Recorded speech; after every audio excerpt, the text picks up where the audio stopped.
How do you build a city in Minecraft? Step 1, find a beautiful landscape. Step 2, destroy all of it and build a super Walmart with a 10,000 car parking lot and an included coal power plant. Step 3, repeat steps 1 and 2 until you destroy the entire ecosystem and there's not a tree for miles around. That's the fast answer anyways, but just because I'm a nice guy, I'll give you a slow, in-depth answer to build a beautiful, bustling city. I've built a lot of big projects, but I can't build this city on my own. So the real step 1 is to assemble a group of awesome builders to help me make this massive city a reality. And speaking of that, if you would like to join in and be a part of this build team and help us make this giant city, the application link is in the description below. Step 2 is to make a map design and plan out where we want everything to be located in this big world. Just for reference, this step took close to a month for us to figure out and finalize. You can see all the different versions of our map here that we took until we finally got to our final version. Once we have a design, we need to turn the world into a reality, and I'm not the man to do that, so we did a little outsourcing here and handed our design to the map maker, who put our vision into a Minecraft world fit for the best city possible. And just take a look at this blank canvas.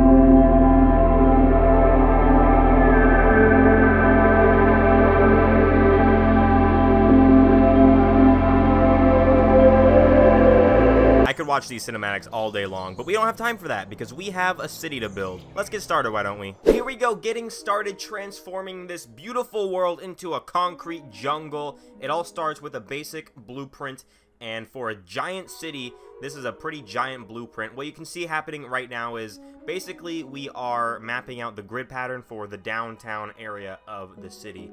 So in this episode, this is the first episode, by the way, of many, hopefully, in this big old fat series. But in this first episode, we are mapping out the downtown area and getting the street layout so you can see all of the little wool blocks getting lined up and everything. And the light gray wool is for like smaller streets, and the dark gray wool is for the bigger avenues, the main sort of arterial roads. And you'll see red wool come in soon, and those are going to be even bigger roads.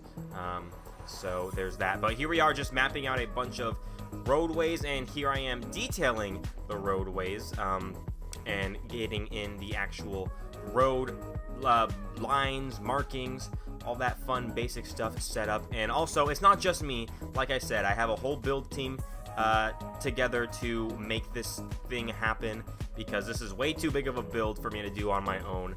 And having a build team is so nice, because you just log in one day and there's a lot of work done, and it's fantastic. Like this right here, this is a freeway getting started here. This is built by a large portion of it was built by Falls Knight, one of the builders on the team, and he did a really good job here with this curve here of this freeway. You can see it looks super nice, and right now he's just lining up the lanes for the road. You can see there's 2 lanes there, and then we're gonna come back later in a little bit and kind of detail this up, because right now it's just kind of floating in the middle of nowhere. But shortly we will come back and detail this bad boy and make this freaking freeway look awesome. This whole world is gonna have an interstate system with a bunch of big interchanges and a bunch of awesome things for this freeway system. I'm really excited to get some nice looking interchanges and awesome roads to get into this world. But there's pretty much that chunk of freeway right there, and here is an exciting part of this video. This is one of the bridges that we are going to be ending up making in this episode here. This is a arch bridge. It took a lot of inspiration from the Sydney Harbour Bridge in Sydney, Australia. You can probably tell because it looks very similar, but it's a arch bridge going across from the 2 peninsulas that we have here. It'll take a while, I guess, for you guys to kind of learn the layout of this city here, but essentially we have 2 peninsulas that are going to be the downtown section. And this is a bridge that kind of connects those 2 peninsulas together, and you can see us detailing it, everything, and it looking real nice and fantastic. Here we go, detailing the bottom of it, because can't leave any stone unturned. Even the bottom of this bridge needs to be detailed, and look at that. I'm really happy with how this thing turned out. It's looking really nice. Here I am coming along the edges and getting some railings and stuff set up, and now I'm connecting it to the main road here, and it's looking nice. Get some nice curves going on. Very, very nice. I'm really happy with how this bridge turned out. It's an awesome looking bridge. And then here I am adding a little sort of on-ramp turn lane onto the bridge, so you don't have to wait at the stoplight. If you want to get on the bridge, you just take this little turn and hop right onto that bridge and cross over to the other side of this peninsula. And there we go, getting some nice road work there done. And here we are back at this is the main island here. I have clips, footage from both peninsulas. I'll try to keep you guys updated on which side we're on, but I believe most of this video is this main downtown peninsula here. You can see it just goes on and on and on in the background. It's a really big peninsula. It's a really big downtown section. So yeah, essentially this whole area is going to be the downtown, like I said. So this is going to be all the skyscrapers, all the big tall buildings are going to be here. So just think about all the big tall buildings that are going to be coming.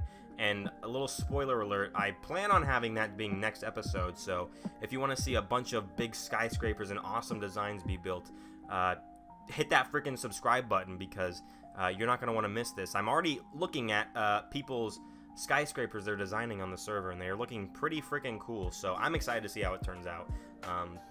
But here we go. This is the sort of main avenue. It's a 3-lane road going all the way up the peninsula downtown. Very cool, very nice. And then some other smaller roads in between, getting everything all built up and fantastic. There we go. Bada bing, bada boom. What else can I say about this world? I guess it's a 15,000 by 15,000 block wide world, so we do have a ton of space to work with. So there is no shortage of space. You saw in those little intro cinematics, there's a ton of nature, big giant mountains. I have enough space that I wanted to make a national park area, so we have more than enough space to do all of that fun stuff. Campgrounds, hiking trails, just a bunch of cool things are going to be going on in this world, not even on the urban side. So I do want to have a lot of natural sections of this map, because I think that's kind of what brings a city together, makes it feel more alive, having not just a urban hustle bustle area, but also some, you know, suburban areas and some rural farm areas and some 100% wilderness nature areas. I think that's kind of, you need everything on the spectrum there to make a city feel alive. And hopefully we can make that happen here. And now we are working on another bridge. Woohoo! This bridge was actually built by Semblance, the builder on my build team. This is sort of like a modern suspension bridge. You'll see the cables get built. These are the supports that he's making right now.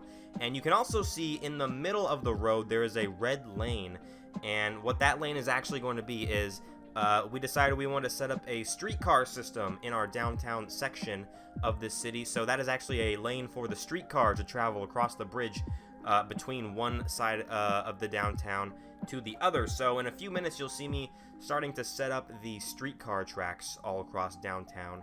So there you go. That's what that red line is for. So the streetcar can safely get across, not have to go underwater or take the ferry to get across. It has its own nice little lane here. But let's talk about this suspension bridge. It turned out really, really nice. I'm really happy with how this turned out in the world. I didn't build it, but I'm still happy with how it turned out. You can see the arch bridge in the background. I think that turned out awesome. And speaking of things that turn out awesome, this roundabout that I built, I really think this turned out awesome. Don't focus on the actual logistical part of this thing, because I'm not sure how much sense this roundabout makes, because you can see the very inside-most lane. It kind of just goes around completely, so you could just stay in the inside lane and just do donuts all day if you wanted to. But there's that roundabout I'm happy with, and then this roundabout as well, I'm also super happy with. I was going to leave these just as a giant messy intersection because I thought it would look kind of cool and funny, but my fellow builders convinced me against it. So we got two